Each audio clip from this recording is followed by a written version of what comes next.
Stampede family.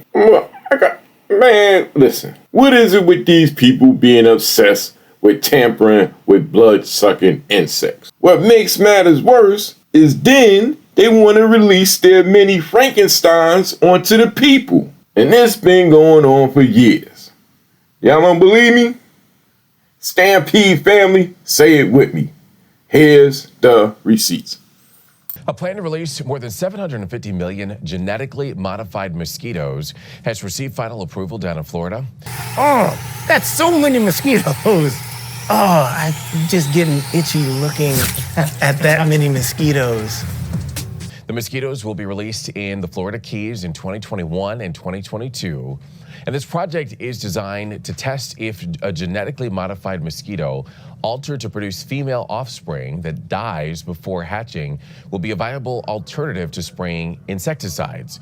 The project is meant to control a mosquito species that carries several deadly diseases. The plan has been met with objections from local residents and environmental advocacy groups. Damn right it's met with objection. Damn right. But here's the worst part. They then turn around trying to collect them. All right, well, take a look at this. Well, you may not want to because it's gross. 1 million mosquitoes. That's not just what we have to deal with during summers here in Florida. Yeah, that's what you're seeing on your screen right now, amassed by researchers in Lee County. The mosquitoes are part of a trapping project with the U.S. Department of Agriculture.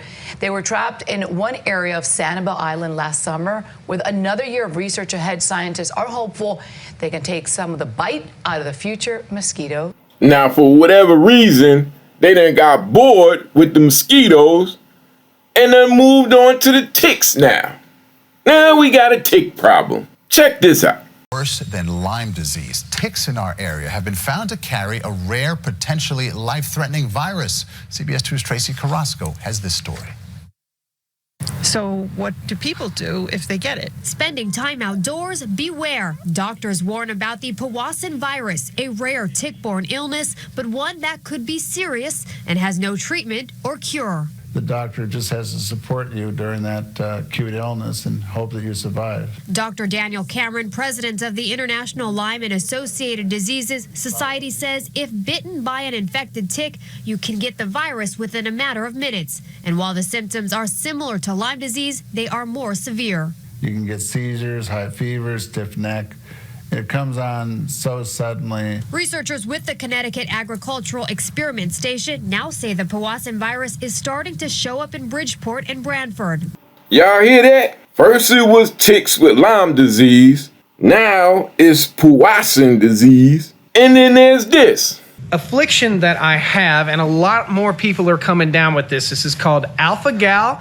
It is an affliction which prevents you from eating pretty much any type of red meat. What the I got a bad feeling about this. We'll talk a little bit more about the types of meat that we can eat and that we can't eat.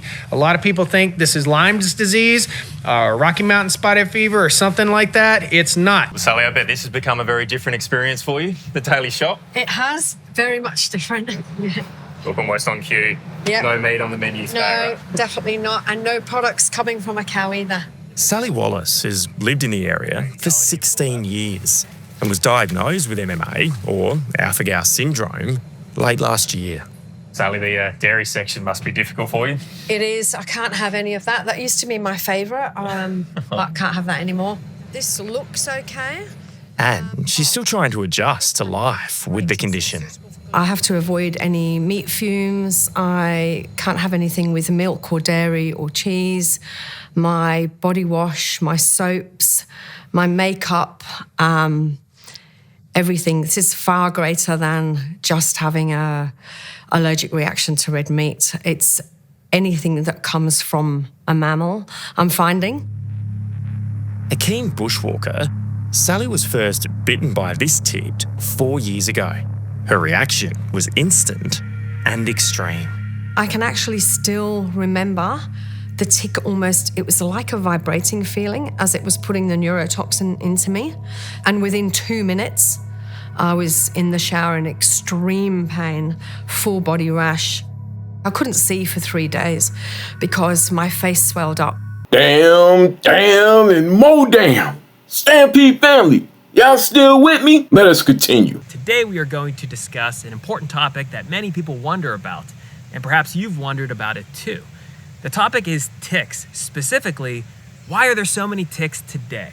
Being bitten by a tick is a pretty serious matter, and because ticks are so prevalent today, the risk of acquiring a tick-borne illness is greater than it has ever been. But here's the interesting thing. It hasn't always been like this. I commonly hear from people who say that when they were growing up, they spent a lot of time outside, but they never really encountered a lot of ticks, and they didn't know anyone who regularly encountered ticks or acquired any kind of tick-borne illness like Lyme disease. And maybe your experiences are similar. Maybe you remember never really seeing too many ticks or hearing anything about ticks until relatively more recently. So what happened? Why are there more ticks today than there were even just a few decades ago? What changed? What factors contributed to this population explosion? Did the US government have something to do with this? Or did this all happen by chance? You should do a little research. What I want to know is, why are people finding boxes of ticks on their farmland, specifically large farms with cows, sheep, goats, horses? What reason would people want to spread ticks and make that become a problem for farmers? I think we better start researching this and find out what exactly is going on, because this is quite concerning. And it's not just one person, it's not just one farmer, but many farmers are finding ticks on their property. But this is really weird.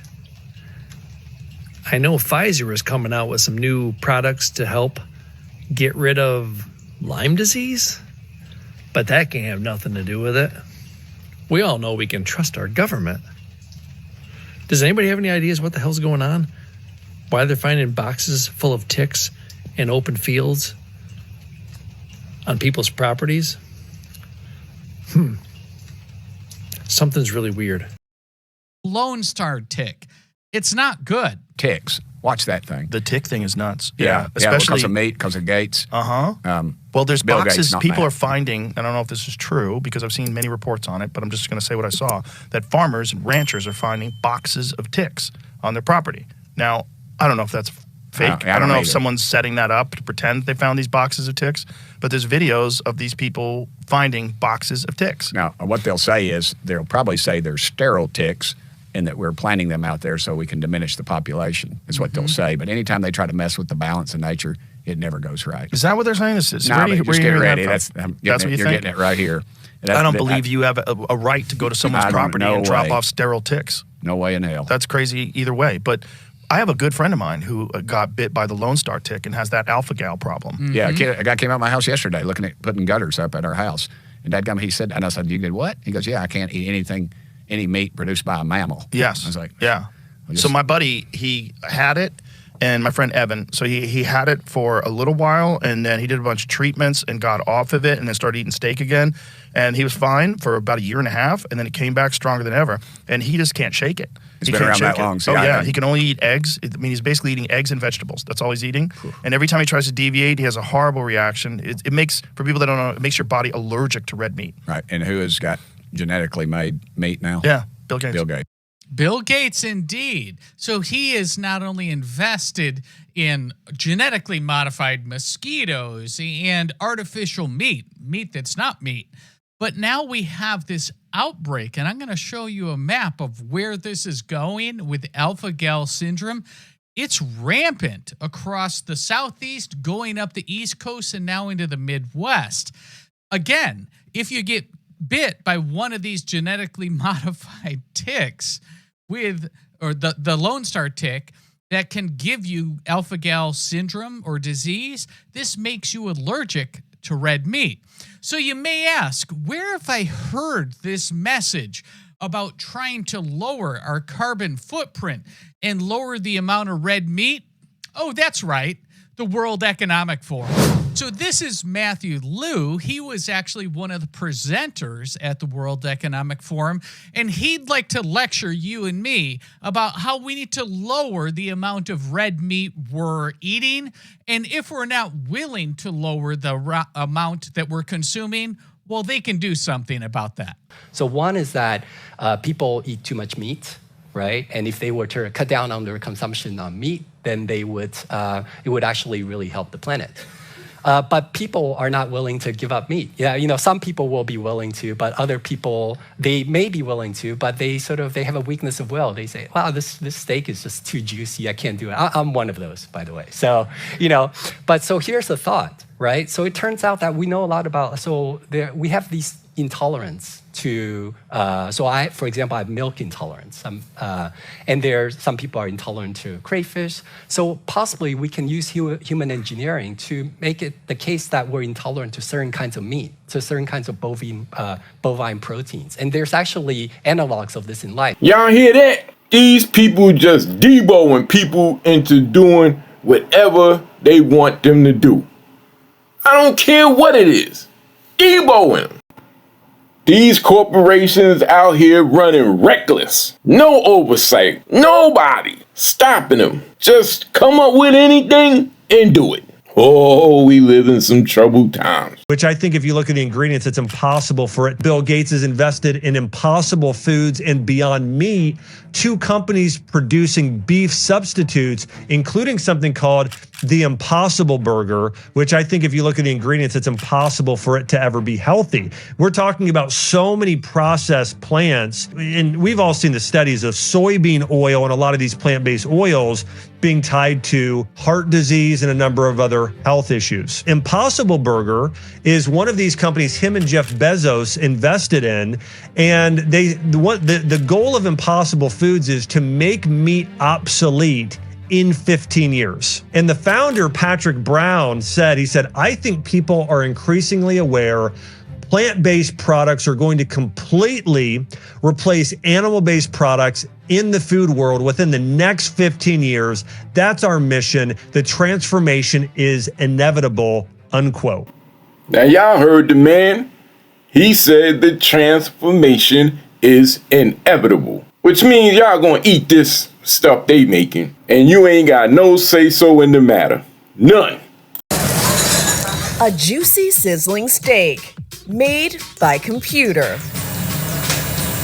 While obtaining regular meat is a process that's been taking place for millennia, cow, butcher, beef, Redefined Meat, a meat alternative startup out of Israel, makes their product using a highly technical process.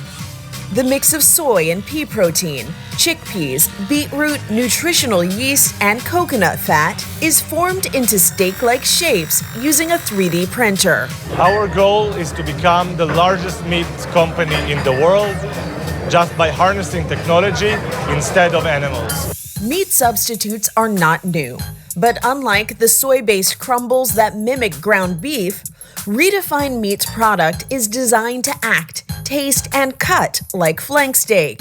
This is the holy grail of alternative meat. But the most important part, how does it taste? This diner was happy. The texture feels right. Even the smell smells like the real thing. Really authentic. For me, it's revolutionary. So they got ticks now. They remember, Lyme disease? Yes. Pretty clear that was another one of these COVID things where they engineered it as a bioweapon, and then ticks have it, and then they bite you, and then you get Lyme disease.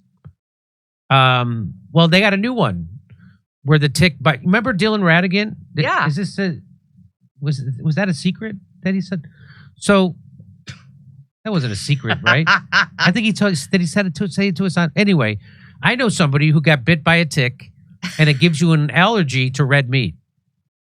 So if you eat, so the problem is you don't know you have it until after you've eaten it, and it takes a couple of hours, and then you almost die. So this guy almost died, and he found out that he was bitten by a tick that gave him this allergic reaction to red meat. So now he can never eat red meat for the rest of his life. Isn't that wild? So Dr. Ben Braddock says ticks are spreading a disease that makes people allergic to red meat. Some farmers and ranchers who get it can't even go near their own livestock. Every week I hear of more cases near me. The federal government needs to treat this with much more urgency. This is real. Thank you, sir. Mr. Secretary, ticks are becoming a bigger problem in Michigan and around the country. My wife and son have Lyme disease and other co-infections, but they don't show through standard antibody testing.